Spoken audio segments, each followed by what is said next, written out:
Welcome to Pathways of Hope. My name is Lucy Taka, and I would like to share with you my reflections on the Gospel of today, taken from Mark chapter 3, verses 22 to 30. In today's Gospel, the scribes were accusing Jesus of being demon possessed. Earlier in the chapter, we find Jesus healing many sick people, and unclean spirits were described as falling down before him and crying out, "You are the Son of God." This was not only unusual, it was astonishing to the people at that time. But because this was something the religious leaders were not able to understand nor do, they immediately labeled Jesus as being able to cast out demons by the power of the prince of demons, in effect saying that Jesus had an unclean spirit himself. Jesus corrected them, saying that a house divided against itself cannot stand. Satan would certainly not try to defeat or cast out his own minions. Jesus was therefore implying that it was by God's power, the power of the Holy Spirit, that he was defeating the demons. Towards the end of the Gospel reading, Jesus issues a strong warning that, quote, "Whoever blasphemes against the Holy Spirit never has forgiveness, but is guilty of an eternal sin," unquote. Wow, that should fill any heart with fear. To commit blasphemy against the Holy Spirit is an unforgivable, eternal sin. What is it? An article I read defines it as attributing to the devil what has clearly been done by the Spirit. Jesus knew the hearts of the scribes.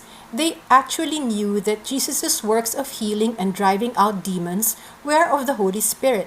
Yet they deliberately rejected it.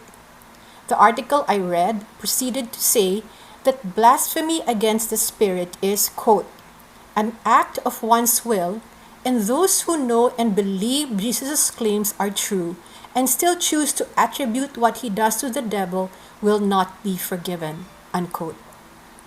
A deliberate choice is involved in this case. One chooses to label as evil the work of God. Now we can say that we do not experience this sin as it was experienced during the time of Jesus, but there are certainly manifestations of it in our present day life. When we refuse to see good or consider what is good evil, or worse, pursue evil rather than good. How? First is when a person openly mocks God, challenging his power and calling him names. It shows contempt, utter disrespect, and a total lack of reverence towards God. They put God down as if he could not at will put an end to their very lives. Moreover, they oppose his ways and violate his commandments. They don't even attempt to disguise the evil that they do. Another is when a person deliberately purveys what he or she knows to be a lie as truth. There is a proliferation of fake news nowadays. People create and report, or pay others to create and report, utter falsehoods to destroy reputations, even lives, and deceive others to pursue an evil agenda. As our country faces national elections, this is very commonplace. For example, there are people who want to revise history that has been witnessed and experienced by millions in the past, to mislead a new generation. People brazenly lie about things that can easily be proven, such as educational attainments and other qualifications, or disqualifications for that matter. There is a purposeful and conscious effort to misrepresent events to achieve one's selfish ends. This is the work of the evil one. After all, we know who the father of lies is: Satan himself. Finally, this sin is manifested when people do nothing or remain neutral when others are clearly doing or advancing evil, or worse, when they encourage and support the evil deeds. It is worse if one professes to be a Christian, yet has no qualms about backing or supporting someone who commits all these.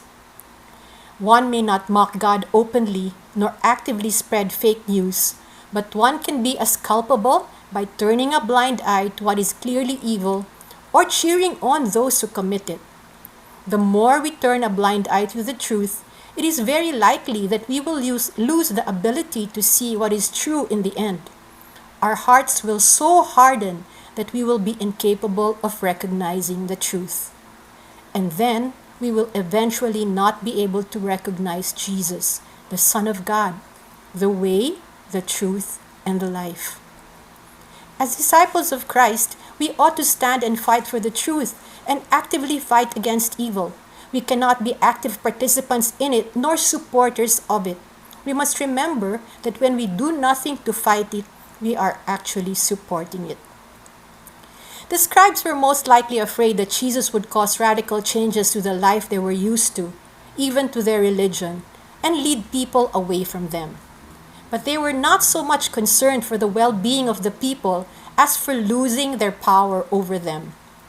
We can be like the scribes. We can close our minds and hearts to new things, good things, because we are afraid of losing what we have or of being challenged in our positions and ideas. Jesus countered this kind of thinking.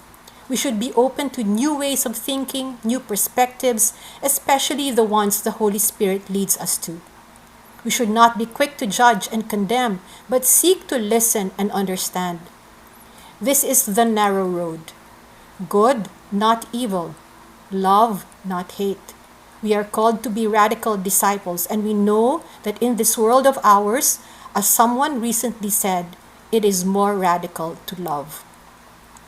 We know the truth. We know what is good. Let's fight for what is true and what is good, but also against evil and lies. Let us ask the Lord for the grace not to be afraid to do so, even to the point of losing our lives.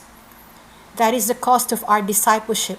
Jesus said in Mark chapter 8, verse 35, quote, "Whoever would save his life will lose it, but whoever loses his life for my sake and the gospel's will save it," unquote.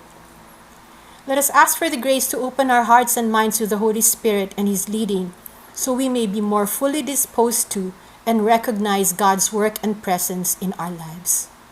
God bless you.